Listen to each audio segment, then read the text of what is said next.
Hello everybody, this is Tim again, here with another video, this time more for just movie news. Now, usually I don't cover movie news, but I figured, what the heck, might as well cover some movie news this time, and this is pretty much for the Joker 2 movie that seems to be going forward. Like, when they made the first Joker movie, when Todd Phillips did it, he was like, alright, this is it, definitive, one-off, not doing it, and then later on he started to waver. He was like, well, if there's a story to tell, and now it seems like he's going full force with Joker 2. It's got some kind of like really pretentious name, like really overly artsy type name, like Joker Ducks Folly or something like that. It's supposed to be like supposedly like a meaning for like somebody else that has the same kind of like mental condition or whatever. Which a lot of people speculate they're going to introduce Harley Quinn, and there's a lot of new information saying that Lady Gaga is up for the role. Now, Lady Gaga, she is a good actor. She was really good in A Star Is Born, and she was great in House of Gucci, despite the fact that movie was just kind of just kind of all right. Um, as far as like a Joker 2, I don't personally need it. I never needed a sequel to the Joaquin Phoenix Joker film. To me, it felt like a really open and closed movie that just really didn't leave room for anything. But I'm guessing that this is going to be about like Joker in Arkham Asylum and his bonding with the Harley Quinn character, who will be Harley Quinzel or Harleen Quinzel, the psychiatrist for a lot of it until towards the end, when we'll see things from her point of view, like her going crazy. And now a new interesting tidbit is that supposedly the movie is going to be a musical. When I first heard that, I really hated it. I don't really like the idea of a musical. Still, I'm not completely sold on it. I get what the director's trying to do. He wants to do something like totally unexpected and different. That was and artsy. That's the whole thing about the first Joker movie. It's really not a comic book movie. It's an artsy type drama, dark drama about an abuse victim going crazy. That's what it really is. That just happens to be called the Joker. Like if you change the look around a little bit and just change some of the names and stuff, that could really just be its own movie. And the original Joker movie, I do think, is an awesome film. But like I said, it doesn't really need a sequel. Like the character of Harley Quinn, she's kind of cutesy, kind of funny.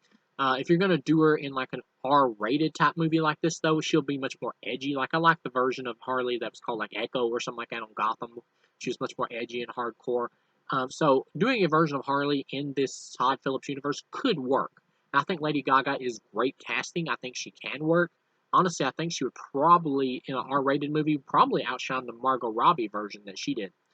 Now, in terms of like different Harley Quinns, like when we're getting probably getting now, like we had different Jokers with Jared Leto and Joaquin Phoenix. Like I don't have a problem with it. It's Elseworld stuff. The only problem I have with it is that Jared Leto as Joker and like Margot Robbie's Harley Quinn, like their potential together has been like wasted in the DCU, and I think Warner Brothers knows this. Like because Jared Leto's Joker got like a divisive reception, they just didn't want to bring him back. They were just scared to use him again, pretty much until Zack Snyder brought him back from the Snyder Cut. They were just terrified of using him. Even though I do think a Harley Joker movie with Leto and Margot Robbie, like released on Valentine's Day, is like the anti-Valentine's Day movie, would have made a billion. I do think that. I do 100% believe that. And like Harley, because they're not willing to bring back Joker, Jared Leto's Joker, and show like the abusive relationship and her breaking free from him, which is like Harley's most interesting story. Because they're not willing to do that, they just completely brushed it aside and went straight into Birds of Prey and Suicide Squad 2. And whether you like those movies or not, they both flopped. Nobody saw them.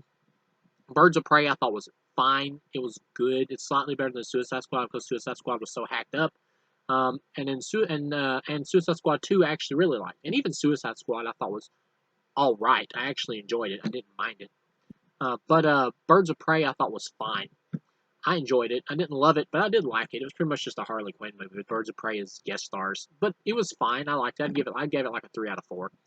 Suicide Squad 2 though I really liked, but Harley Quinn is just not enough to like sell these movies on. Like people just don't show up to see her. Like out of that or Margot Robbie's just not enough star power.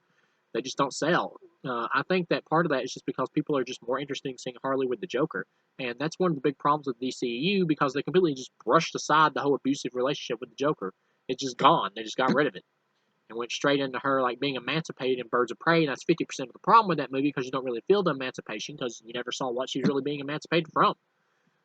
Because we never saw the abusive Joker relationship. So this is, I believe, this is going to be Warner Brothers' way of remedying this and fixing this whole problem in the DCU with Harley and Joker, and actually showing how the relationship forms, which we never got to see in the DCU because they cut almost all of it out in the Suicide Squad movie. WB did because they didn't want to show the abuse of the relationship, which is stupid. But now they're doing it in an R-rated Joker sequel. It's like WB, who manages you? Like Mr. Magoo? But anyway, now they're going to try to redo this, and do it proper like they should have done from the start in a Joker 2 sequel. Now, like I said, I don't really need a Joker 2. Like, we've heard nothing from, like, Joaquin Phoenix about this, so I'm getting the impression that they're gonna, like, finish the script and everything and all that and show it to him, and if he likes it, he'll come aboard, and if he don't, he won't, because he's never really done a sequel before, and he strikes me as the person that artistically would walk away from the money.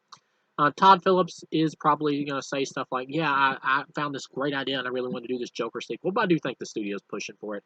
WB wants this because they know there's a lot of money in it. They're probably even going to try to force this into a Joker trilogy.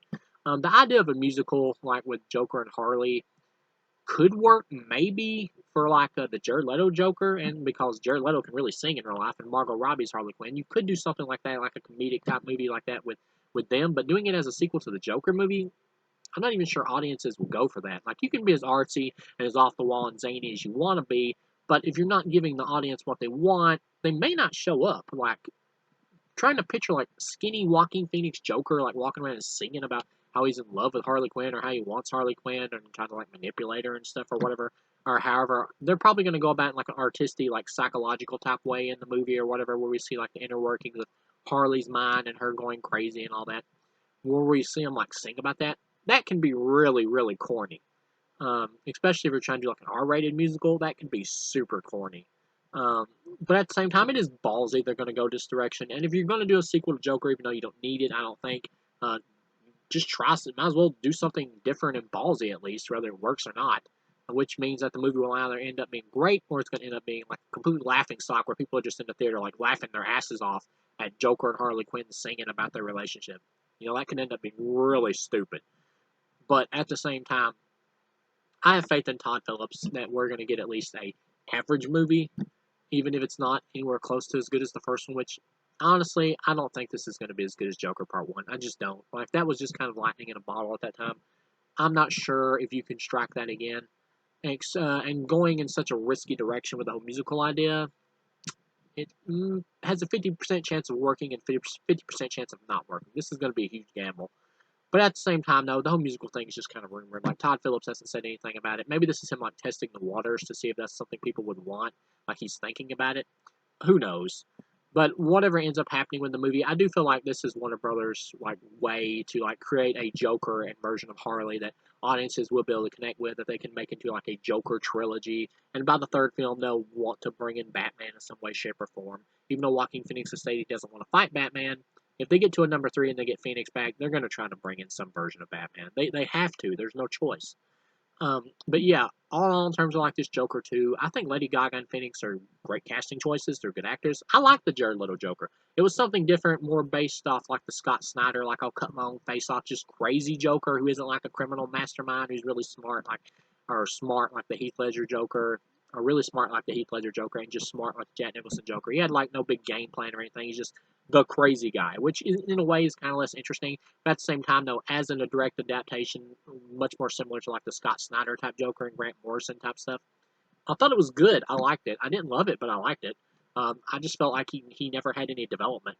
So this is WB's way of like trying to correct that, to get like a Joker and a Harley that they can just keep milking for who knows how long, how many movies they can get Phoenix back for. We don't need it, but at the same time, we seem to be getting it. So as far as how do I feel about it, how about this news, I'm mixed on it. I don't want this movie. I don't need it personally.